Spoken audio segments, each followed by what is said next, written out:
Year 947 जब दुनिया के दो सुपर पावर देश अमेरिका और सोवियत यूनियन में स्पेस वॉर छिड़ी हुई थी, तब दोनों एक दूसरे को बीट करने और अपना वर्चस्व कायम रखने के लिए नए नए आइडियाज इनोवेट कर रहे थे, जिसके चलते 1969 में अमेरिका दुनिया का वो पहला देश बना जिसने इंसानों को चांद पर पहला कदम रखवाया। और ऐसा करके अमेरिका दुनिया की पहली स्पेस सुपर पावर बन गया। अमेरिका के इस कदम से दुनिया के बाकी देशों में भी इंसानों को चांद पर पहुंचाने की होड़ शुरू हो गई, लेकिन अभी तक कोई भी देश lack of technological innovations and high budget के चलते ऐसी एबिलिटी गेन नहीं कर पाया जो इंसानों को चांद पर पहुंचा दे। मगर भारत ने अब ऑफिशियली डिक्लेयर कर दिया है कि हम इंसानों को 2040 तक चांद पर भेज देंगे, वो भी इंडिजिनस टेक्नोलॉजी का यूज करके। और क्यों दुनिया की सभी स्पेस पावर्स इंक्लूडिंग इंडिया चांद पर अपना बेस बनाकर वहां से द रेड प्लेनेट यानी मार्स पर जाना चाहती है, और कैसे ये ह्यूमन मिशन भारत का अब तक का मोस्ट एक्सपेंसिव मिशन रहने वाला है, और जो काम अमेरिका 21 साल में नहीं कर पाया वो कैसे भारत मात्र 16 साल में कर लेगा। साथ ही वो कौन कौन सी चुनौतियां फ्यूचर में रहने वाली है जो इंसानों को पृथ्वी को छोड़कर दूसरे ग्रह या चांद पर जाने के लिए मजबूर कर देगी, जिसे साइंस की दुनिया में इंटरप्लेनेटरी सिविलाइजेशन कहते हैं। आइए दोस्तों जानते हैं इन टॉपिक्स के पीछे की पॉलिटिक्स एंड साइंस को आज की इस वीडियो में। So don't forget to watch this video till the and.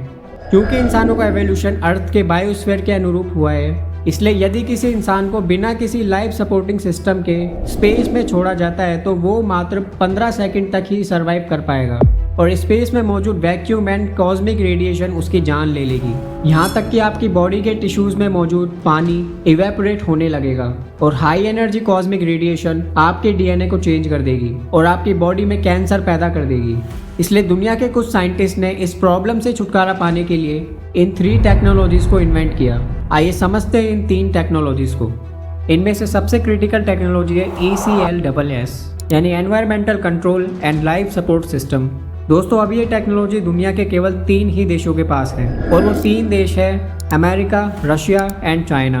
Basically ये टेक्नोलॉजी स्पेस फ्लाइट में एक प्रॉपर एनवायरनमेंट प्रोवाइड करती है, जिससे oxygen production and constantly carbon dioxide को रिमूव करना है जो ह्यूमंस के द्वारा एक्सक्रीट की जाती है। इवन ये यूरेन में से वाटर की रिकवरी भी करती है, क्योंकि स्पेस में इन चीज़ों की बार बार सप्लाई नहीं हो सकती है। ये टेक्नोलॉजी इतनी डिफिकल्ट है कि इसे बनाने में बहुत ज़्यादा रिसर्च और बहुत सारा पैसा खर्च करना पड़ता है। भारत ने इस टेक्नोलॉजी को अमेरिका और रशिया से अपने गगनयान मिशन के लिए शेयर करने की मांग की थी, लेकिन यूएस और रशिया ने इसे देने से मना कर दिया, जबकि रशिया ने गगनयान मिशन के लिए हमारे एस्ट्रोनॉट्स को ट्रेनिंग भी दी थी। इसका मतलब ये नहीं है कि अमेरिका और रशिया हमारे दुश्मन हैं। इन्होंने हमारे कई स्पेस प्रोग्राम्स में हेल्प की है, एंड स्पेशली रशिया ने, पर ये टेक्नोलॉजी इतनी क्रिटिकल है कि वो इसे शेयर करना नहीं चाहते हैं। इसके बाद दोस्तों भारत ने ये डिसाइड किया कि अब वो इस टेक्नोलॉजी को खुद इंडिजिनसली डेवलप करेगा और भारतीय एस्ट्रोनॉट्स को स्पेस में भेजकर रहेगा। दूसरी टेक्नोलॉजी बेसिकली लैंडिंग कैपेबिलिटी है, जो दुनिया के केवल 5 देशों के पास ही है।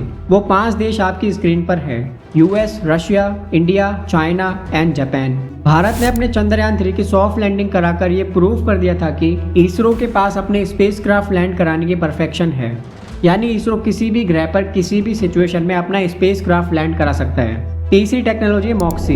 इसकी मैं आगे वीडियो में बात करने वाला हूँ कि इस इंपॉर्टेंट टेक्नोलॉजी की जरूरत हमें कहाँ पड़ने वाली है। अभी इतना जान लेते हैं कि ये टेक्नोलॉजी दुनिया के केवल एक ही देश के पास है, और वो है सुपर पावर अमेरिका। अब तक दोस्तों आप समझ गए होंगे कि ये टेक्नोलॉजीज कितनी क्रिटिकल है, और इन्हीं टेक्नोलॉजीज को खुद से डेवलप करके भारत चांद पर अपने एस्ट्रोनॉट्स को भेजने वाला है, और चांद से सीधा मंगल ग्रह पर। अब दोस्तों समझते हैं कि आखिर क्यों भारत चांद पर पहुंचना चाहता है और बाकी देशों में चांद पर बेस बनाने की होड़ क्यों लगी है। इसके मेनली 3 रीजंस हैं।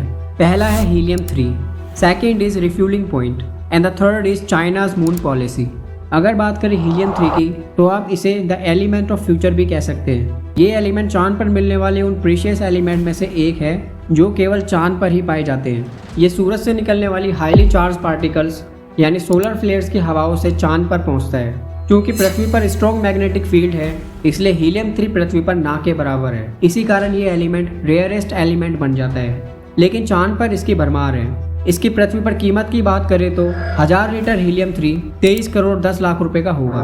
अगर कोई देश चांद से इसकी माइनिंग करता है और वो इसे पृथ्वी पर लाकर सेल करता है, तो ये एलिमेंट उसकी इकोनॉमी को एक मेजर बूस्ट देगा। इसका इस्तेमाल न्यूक्लियर रिएक्शन से एनर्जी प्रोड्यूस करने में किया जाता है, मगर ये रेडियो एक्टिव नहीं है, इसलिए इसे सेफेस्ट न्यूक्लियर पावर के रूप में जाना जाता है। दूसरा रीजन है मून को रिफ्यूलिंग स्टेशन पॉइंट बनाकर एस्ट्रोनॉट्स को वहीं से मार्स पर भेजना, क्योंकि अर्थ की एस्केप वेलोसिटी के कारण रॉकेट का सारा फ्यूल पृथ्वी से बाहर निकलने में ही खर्च हो जाता है। यदि मून पर बेस कैंप बनाकर रॉकेट्स को वहीं से लॉन्च किया जाए तो एस्ट्रोनॉट्स को डीप स्पेस में भेजना आसान और कम खर्चीला हो जाएगा। नासा इसी प्लान के जरिए 2040 तक मून पर ह्यूमन सेटलमेंट्स एस्टेब्लिश कर देगा, क्योंकि यही स्ट्रेटेजी मार्स को कॉलोनाइज करने में काम में आने वाली है। और भारत भी प्रेजेंट में इसी स्ट्रेटेजी पर काम कर रहा है, और भारत ने इसी महत्वाकांक्षी प्रोजेक्ट की शुरुआत अपने पहली space human flight Gaganyaan mission से कर दी है, जिसकी सफलता हमें पहले चांद पर और फिर मंगल ग्रह पर लेकर जाएगी। दोस्तों, अगर चाइना की मून पॉलिसी की बात करें तो वो वैसी ही है जैसी पृथ्वी पर उसके पड़ोसी देशों को लेकर, यानी साम्राज्यवादी नीति। चाइना मून के रिसोर्सेज पर कब्जा करने के लिए वहाँ परमानेंट मिलिट्री बेस बना सकता है और उन रिसोर्सेज का यूज करके वहाँ पर न्यूक्लियर रिएक्टर बना सकता है और उसका मिस यूज भी कर सकता है। इसके लिए चाइना 2030 तक चांद पर इंसानों को भेजने की तैयारी कर रहा है, और अमेरिका चाइना को काउंटर करने के लिए ऐसी एक्टिविटीज को बढ़ा सकता है जो चाइना की पहुंच को रोक सके। ऐसे में दोस्तों, भारत भी यही चाहेगा कि चांद पर मौजूद रिसोर्सेज पर कंट्रोल किसी एक देश का ना हो, इसलिए भारत मून पर 2040 तक अपनी प्रेजेंस को सुनिश्चित करेगा, और इसके लिए इसरो ने काम शुरू कर दिया है। For example, recently tested RLV Pushpak, जो अर्थ पर री एंट्री के लिए तैयार किया गया है, और भारत का अपना स्पेस स्टेशन जिसका फर्स्ट मॉड्यूल 2028 में लॉन्च किया जाएगा। इसके जरिए भारतीय एस्ट्रोनॉट्स स्पेस में रिसर्च कर पाएंगे, जिससे हमारी स्पेस को लेकर समझ गहरी होगी। इसके अलावा इसरो अब तक के सबसे पावरफुल रॉकेट NGLV पर काम कर रहा है, जो एस्ट्रोनॉट्स को चांद के साथ साथ डीप स्पेस में भी ले जाएगा। ये दुनिया के सबसे पावरफुल रॉकेट्स में से एक होगा, और इस तरह से भारत इंसानों को चांद पर भेजेगा। अगर दोस्तों बात करें इन सबसे हमें यानी मानव सभ्यता को क्या फ़ायदा होगा, तो इसे हम 2 पार्ट्स में डिवाइड कर सकते हैं। पहला है लॉन्ग टर्म बेनिफिट्स और दूसरा है शॉर्ट टर्म बेनिफिट्स। पहले समझते हैं शॉर्ट टर्म बेनिफिट्स को। इसे एक एग्जाम्पल से समझते हैं। अगर भारत चांद पर पहुंचकर वहां से हीलियम-3 की माइनिंग करके उसे पृथ्वी पर लाने में सफल होता है, जो कि 100% होगा, तो भारत दुनिया का पहला एनर्जी सफिशिएंट देश बन जाएगा। यानी हमें कोयला एंड अदर कन्वेंशनल मेथड से इलेक्ट्रिसिटी बनाने की जरूरत नहीं पड़ेगी, क्योंकि केवल 25 टन हीलियम-3 पूरे भारत को 1 साल तक ऊर्जा दे सकता है। इससे हमारा बहुत सारा पैसा बचेगा, जिसका हम social welfare, education, research and health sector में यूज़ कर सकते हैं, जो हमें डायरेक्टली बेनिफिट देगा। अगर बात करें लॉन्ग टर्म बेनिफिट्स की, तो इसका एक ही बेनिफिट है, और वो है हमारी सभ्यता अनंत काल तक जीवित रह पाएगी, क्योंकि मानव सभ्यता लगातार एडवांस हो रही है। इसलिए हमें खुद को जीवित रखने के लिए एक स्टेबल घर की ज़रूरत है। आज से 10 करोड़ साल बाद ही पृथ्वी पर भयानक संकट आने शुरू हो जाएंगे। इस समय एक 10 किलोमीटर बड़ा एस्टेरॉयड पृथ्वी के सामने होगा। इसका इम्पैक्ट पृथ्वी पर वैसा ही होगा जैसा आज से करीब 65 करोड़ साल पहले डायनासोर्स के समय हुआ था। ये एस्टेरॉयड पृथ्वी पर मौजूद 80% जीवन को नष्ट कर देगा, और वहीं आज से 1 अरब 10 करोड़ साल बाद सूरज की चमक आज से करीब 10 गुना तक बढ़ जाएगी, जो पृथ्वी को नरक में बदल देगी, और पृथ्वी पर जीवन की कल्पना करना मुश्किल होगा। ये काफ़ी इंटरेस्टिंग और डिफरेंट टॉपिक है। अगर इस पे आप एक सेपरेट वीडियो चाहते हैं तो आप मुझे कमेंट करके बता सकते हैं।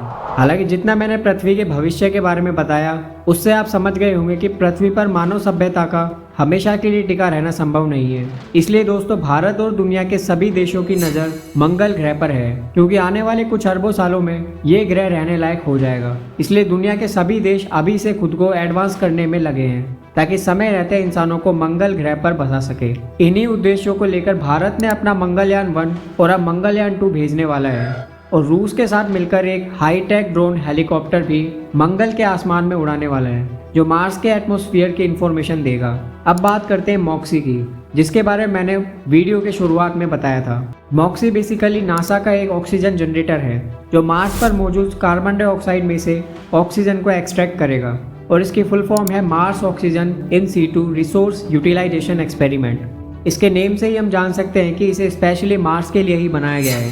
इवन नासा इसे सक्सेसफुली मार्स पर टेस्ट भी कर चुका है। अगर भारत और रूस को अपने एस्ट्रोनॉट्स को मार्स पर और चांद पर भेजना है, तो उसके लिए ये सबसे क्रिटिकल टेक्नोलॉजी रहने वाली है, और भारत को इसे डेवलप करना पड़ेगा। दोस्तों, आशा करता हूँ आप इस कॉन्सेप्ट के पॉलिटिकल और साइंटिफिक ऑब्जेक्टिव्स को समझ गए होंगे। हमने दुनिया की स्पेस को लेकर पॉलिसीज़ एंड उसके फ्यूचर डेवलपमेंट्स को समझा और ये भी जाना कि उसमें भारत की कितनी महत्वपूर्ण भूमिका रहने वाली है। दोस्तों, अगर वीडियो इन्फॉर्मेटिव लगी तो आप मेरे चैनल को सब्सक्राइब कर सकते हैं और ऐसी interesting videos and further updates मैं आपके लिए लाता रहूँगा। Thank you so much for watching this video.